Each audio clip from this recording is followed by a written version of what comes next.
గారు పివి నరసింహారావు గారు agriculture ceiling act తీసుకొచ్చి ఆ లక్షలాది ఎకరాల భూములను ప్రభుత్వం తీసుకొని దళితులకు, గిరిజనులకు, ఆదివాసీలకు, బలహీన వర్గాలకు, భూమి లేని నిరుపేదలకు గుర్తింపు గౌరవమే భూమి అని చెప్పి అసైన్మెంట్ పట్టాల పేరు మీద లేకపోతే పోడు భూముల పట్టాల పేరు మీద ఈ ఆదివాసీలకు, గిరిజనులకు, దళితులకు అందరికి భూములు ఇచ్చిండ్రు. ఇల్లు లేని వాళ్లకు ఇల్లు ఇచ్చిండ్రు, ఇందిరమ్మ ఇల్లు కావచ్చు లేకపోతే ఉండడానికి. ఈరోజు ప్రభుత్వం దగ్గర పంచడానికి భూమి లేదు. మీరందరు గ్రామీణ ప్రాంతాల నుంచే వచ్చిండ్రు. ప్రతి గ్రామంలో ప్రభుత్వ ఆధీనంలో ఉన్న భూమి పేదలకు పంపకాలు జరిగిపోయినాయి. ఇప్పుడు ఏమైనా చేయగలిగితే పేదలకు ఇళ్ల పట్టాలు ఇవ్వాలంటేనే చాలా కష్టమైన పరిస్థితి. ఈరోజు ప్రభుత్వం వైపు నుంచి భూములు ఆశించడమో ఇతర ఏదైనా ఆర్థిక లబ్ధి ఆశించే కంటే మా ప్రభుత్వం ఇవ్వగలిగింది విద్యనే. విద్య ఒక్కటే మీ జీవితాలను మారుస్తుంది.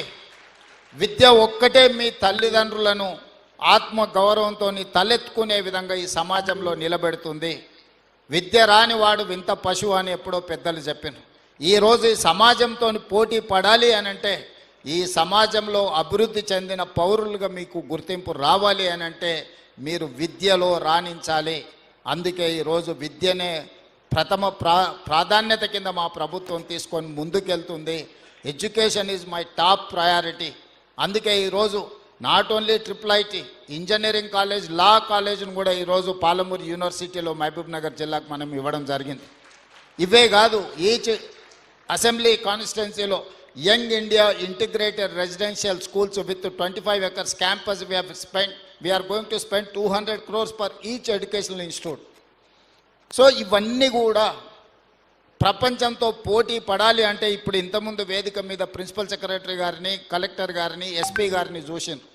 ఈరోజు వాళ్ళ నేపథ్యము ఊర్లో ఉన్న భూమి కాదు, వాళ్ళ నేపథ్యం వాళ్ళ చదువు ఉంది. కాబట్టే దామోదర్ రాజ నరసింహ గారు వాళ్ళ ఫాదరే మంత్రి, కానీ ఈరోజు మీతో ఇంటరాక్ట్ అవుతున్నాడు అని అంటే అతను బాగా చదువుకున్నాడు కాబట్టి, హైదరాబాద్ పబ్లిక్ స్కూల్లో నుంచి ఉస్మానియా యూనివర్సిటీ ఇంజనీరింగ్ చదువుకున్నాడు కాబట్టి ఈరోజు ఒక మినిస్టర్గా ఏ శాఖ ఇచ్చినా కూడా సమర్థవంతంగా ఎందుకు నిర్వహించగలుగుతున్నాడు అంటే చదువుకున్నాడు కాబట్టి. రేపటి భవిష్యత్తు కూడా చదువు మీదనే ఆధారపడి ఉంటుంది. చదువు లేకపోతే మన భవిష్యత్తు గాఢాంధకారం అవుతుంది. అందుకే ఈ జిల్లాలో ప్రతి నియోజకవర్గంలో young India integrated residential schools, లా college, engineering college, medical college, IIIT ఏమేమి కావాలనో అన్నిటినీ ఈరోజు మనం తెచ్చుకున్నాము. ఇవ్వగలిగిన స్థానంలో మనం ఉన్నాం. ఈరోజు మనం సంతకం పెడితే, పాలమూరు జిల్లా వాడు సంతకం పెడితే ఏదైనా జరుగుతుంది. మీరు సాధించుకొని సమాజానికి ఆదర్శంగా నిలబడే విధంగా ముందుకు వెళ్ళాలి.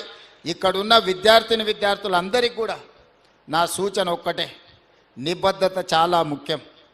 నిబద్ధత లేని చదువు కానీ, నిబద్ధత లేని జీవిత ప్రయాణం కానీ మీకు ఉపయోగము ఉండదు. మీరు క్రమశిక్షణతో కూడుకున్న విద్యను నేర్చుకోండి. 25 సంవత్సరాల వయసు వచ్చే వరకు కష్టపడండి.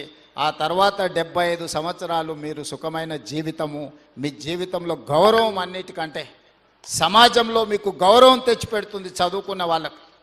నిన్నటి వరకు మనల్ని పట్టించుకోని వాళ్ళు కూడా ఇవాళ మీరు గ్రూప్ 1 సివిల్ సర్వెంటో మీరు సెలెక్ట్ అయితే ప్రతి ఒక్కరు మీ ఇంటికి వచ్చి మిమ్మల్ని గౌరవిస్తారు. చదువు అనేది అత్యంత కీలకమైనది. చదువు ఒక్కటే మన భవిష్యత్తును మారుస్తుంది. మీరు గొప్పగా చదువుకోవాలి, రాణించాలి.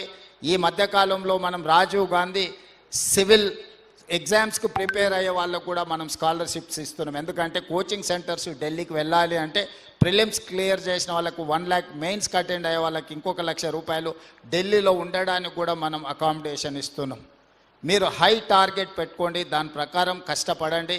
తప్పకుండా ఈ ప్రభుత్వం అండగా నిలబడుతుంది. దేశంలో ఏ మూలకి వెళ్ళినా తెలంగాణ వాళ్ళు, పాలమూరు వాళ్ళు IASలు, IPSలు ఇతర రాష్ట్రాలలో కూడా ఉండాలి. ఈ రాష్ట్రమే కాదు, ఏ రాష్ట్రంతో కేంద్ర ప్రభుత్వంలో మనం నిధులు రాబట్టుకోవాలంటే కూడా మన వాళ్ళు ఎవరైనా IAS, IPSలు ఉంటే మనకు అత్యధికంగా నిధులు వస్తాయి. తప్పకుండా మీ అందరికీ ఉజ్వల భవిష్యత్తు ఉంటుంది.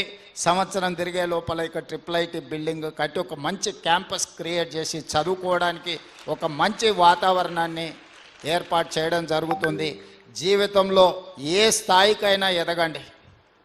కన్న తల్లిదండ్రులను, పుట్టి పెరిగిన ఊరును మరవకండి. కన్న తల్లిదండ్రులకు గౌరవం ఇవ్వని వాళ్ళు, కన్న తల్లిదండ్రులను మంచిగా చూసుకొని వాళ్ళు ఏ హోదాలో ఉన్నా కూడా అది నిష్ప్రయోజనమే.